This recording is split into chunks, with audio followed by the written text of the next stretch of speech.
Hi, my name's Jason Bennett.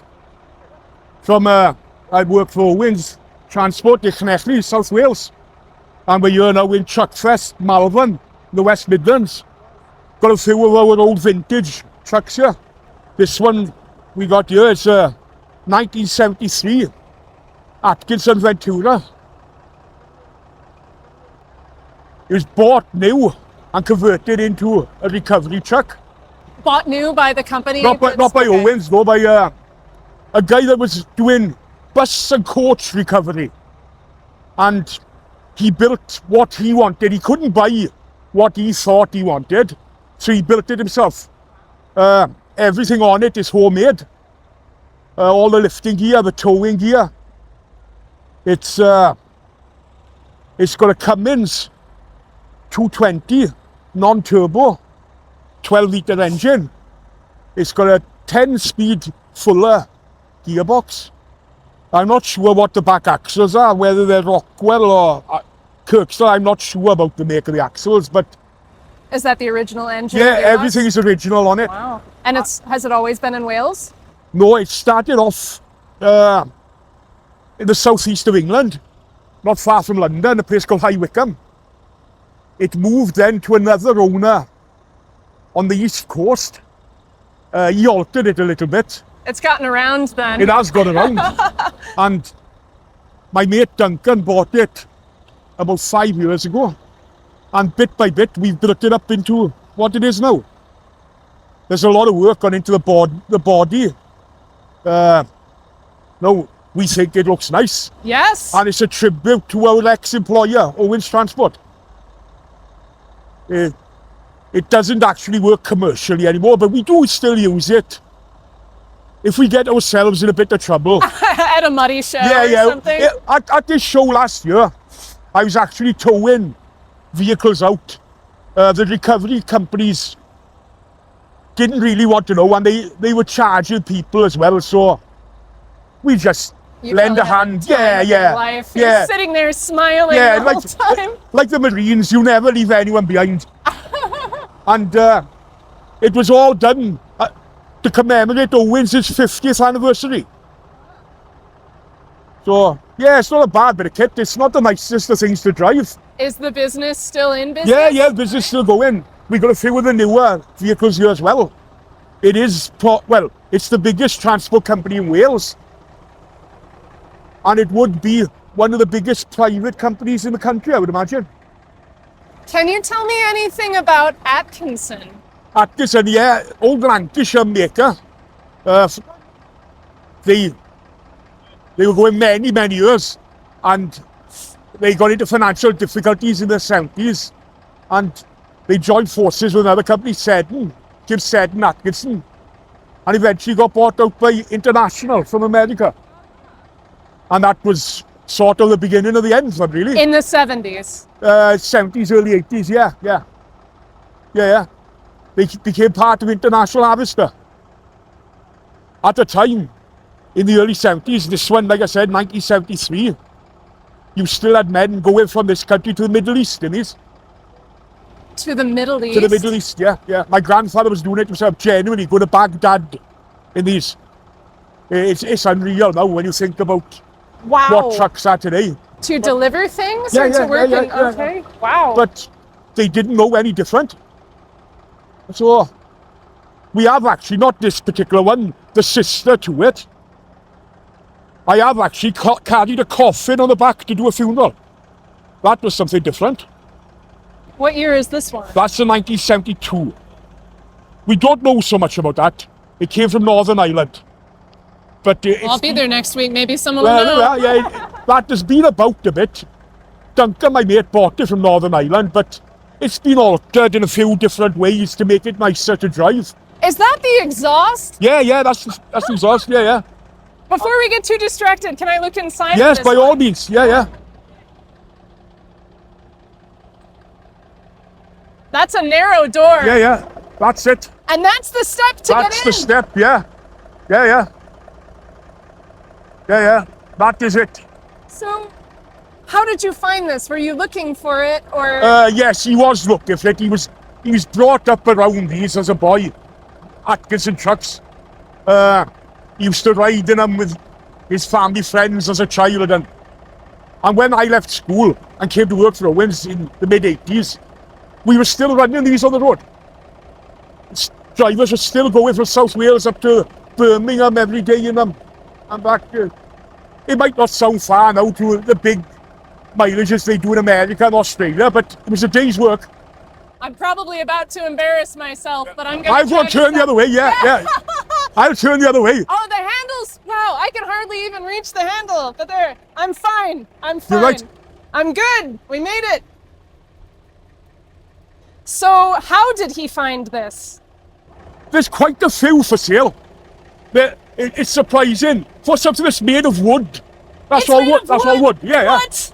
That's all wood with fiberglass around it. There's no steel in the cab at all.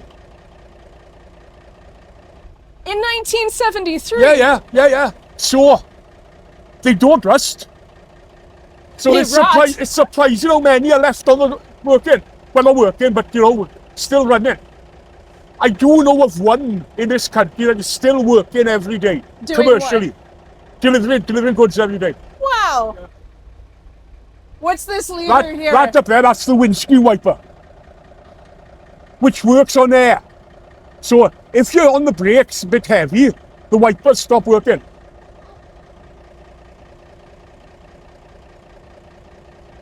It is a totally different world to what we got today, but... So for the time, would this have been a Oh yeah, it's as good as you would get. good, okay.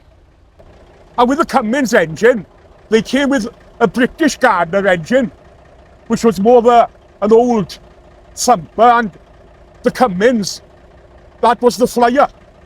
These would do 70 mile an hour, no bother in a day. I've never driven a right-hand drive vehicle. I lived here enough years. But if you look for there now, the steering wheel is nowhere near. The steering wheel is over to the left-hand side.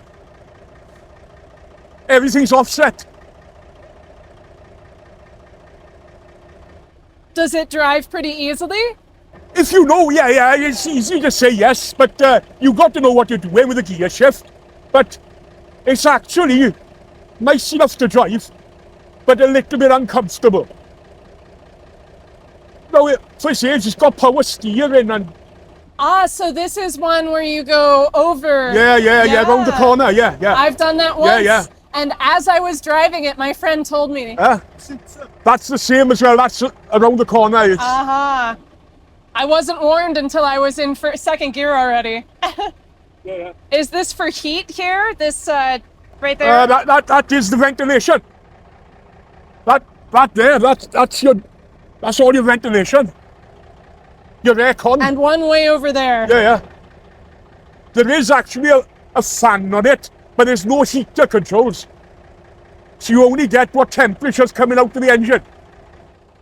No, they're wonderful old things, but that is what they are, is old things.